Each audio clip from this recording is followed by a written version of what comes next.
Bonjour à vous. Je voudrais tout d'abord remercier tous ceux qui me contactent et qui osent parler. Je sais que les témoignages que j'ai postés hier résonnent pour beaucoup d'entre vous. Nombreux sont ceux qui se posaient les mêmes questions et qui avaient les mêmes doutes et qui n'osaient en parler à personne. Une grande majorité pense la même chose, mais personne ne le dit. C'est l'effet pervers classique du groupe, exacerbé sous l'emprise d'une personne.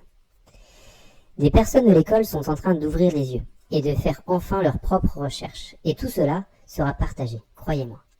J'aimerais aujourd'hui vous partager les questions qu'une personne dans l'école depuis plusieurs années et basée en Afrique centrale m'a envoyées et m'a autorisé à vous partager. Écoutez-les.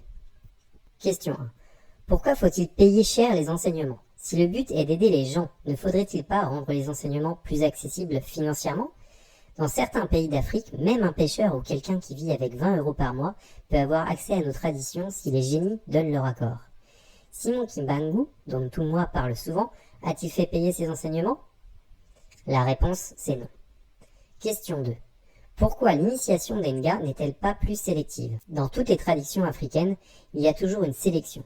Ne s'initie pas qui veut et qui peut financièrement. La question est posée aux consciences supérieures. Si la réponse est positive, l'initiation se poursuit. Sinon, la personne fait marche arrière. Moi, j'ai une idée de la réponse, et elle est financière. Question 3. Pourquoi faut-il visualiser le logo Kimuntu dans la boule énergétique qu'on forme au niveau du troisième moello dans la takia ? Lorsqu'on connaît la fonction de ce moello, il est primordial de faire attention à ce qu'on fait avec. Pourquoi visualiser ce logo ? Est-ce dangereux pour ceux qui le font ? Mon petit doigt me dit que le faire renforce l'égrégore du KMT et donc l'influence qu'il a sur nous. Question 4. Ntumwa a beaucoup parlé d'initier les gens au magnétisme de l'argent bongo pour permettre aux gens d'être stables dans la matière. Depuis que les gens attendent, rien ne vient. Là, pour cet enseignement, il y aurait une sélection et pour les autres enseignements et initiations, non. Entre nous, l'argent ne vient pas à nous comme ça. Et il serait dangereux pour lui de faire cette formation, car vous vous rendriez trop vite compte que c'est du vent. Question 5.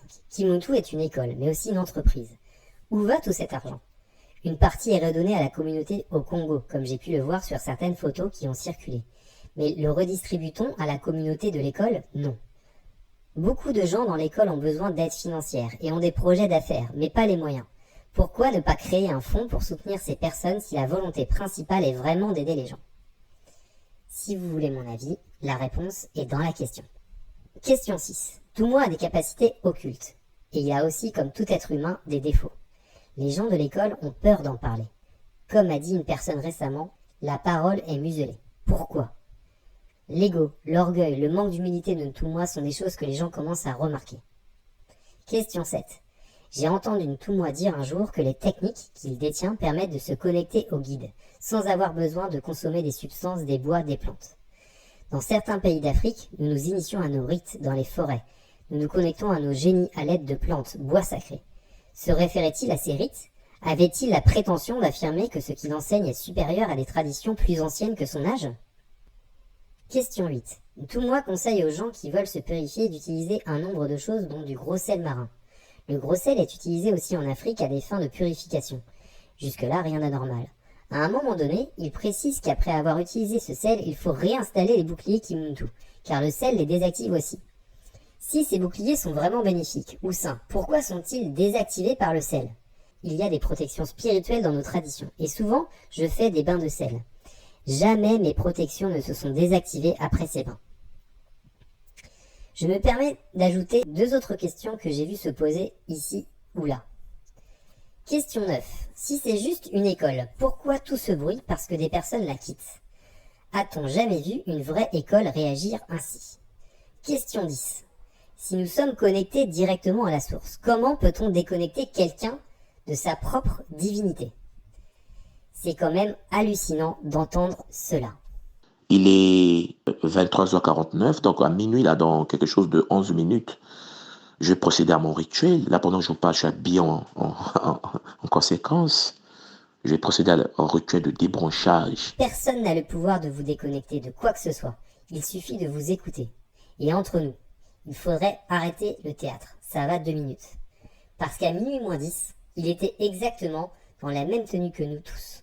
Je vais procéder à mon rituel. Là, pendant que je vous parle, je suis habillé Pyjama. Nul doute que Nswadi trouvera toujours des réponses à ces questions pour vous enfumer. Nul doute qu'il va mettre en place des choses pour donner le change, un peu comme les entreprises qui se disent green juste pour l'image. Nul doute qu'il fera témoigner ceux qui sont encore sous emprise ou qui sont complices de cette entreprise, pour vous convaincre que tout est beau et vous rendormir, car c'est ce que font tous les mouvements de ce type. Encore une fois, je n'attaque pas les gens de l'école, et je ne cite personne à part le fondateur, car vous en êtes pour la plupart victimes, et le jour où vous vous réveillerez, je ne veux pas que votre nom soit cité. Il vous sera peut-être facile de retirer votre nom ou référencement de l'école, mais resteront toutes ces vidéos de l'école, où vous apparaissez pour certains et où vous ne vous reconnaîtrez plus. Ce sera déjà assez difficile comme ça, mais vous ne serez jamais et vous n'êtes pas seul, car à défaut de frères et sœurs disciples, vous aurez des frères et sœurs de cœur. Osez parler, osez témoigner, osez discuter avec vos amis. Ce n'est pas ICFET qui vous teste, c'est juste votre intuition qui revient vous avertir comme un coquelicot qui pousse en vous. À bon entendeur. En bas coquelicot, est-ce qu'un songe les nous t'es tout petit? En bas coquelicot, est-ce qu'un songe les nous t'es ti mamay? en bas coquelicot, C'est là nous apprendre compter les étoiles. en bas coquelicot, C'est là nous apprendre défendre comme nous. en bas coquelicot, C'est là nous apprendre faut que dit tout le monde bonjour. en bas coquelicot, C'est là nous apprendre tout le monde c'est mouno. en bas coquelicot, C'est là nous apprendre faut que pas moun fait moun mal. en bas coquelicot, Nous t'étais malheureux, nous pas ni lumière. en bas coquelicot, C'était un bel quartier, c'était une belle famille. en bas coquelicot, Maman t'es qu'à dit nous, même si vous pas fait docteur. en bas coquelicot, Maman t'es qu'à dit nous, même si vous pas fait aviateur. en bas Oh, coquelicot, demandez bon Dieu pour bar la grâce. Oh, en bas oh, coquelicot, demandez bon Dieu pour bar en pain. en bas coquelicot, Demandez bon Dieu pour pas j'aimer malade. en bas coquelicot, En bas coquelicot, c'était en l'autre l'école. en bas coquelicot, En bas coquelicot, c'était en grand l'école. en bas coquelicot, C'est là nous apprendre tout petit proverbe créole. en bas Oh, coquelicot, si pour le suivre, qu'on a, il monnayé. en bas coquelicot. J'ai marré, c'est pour la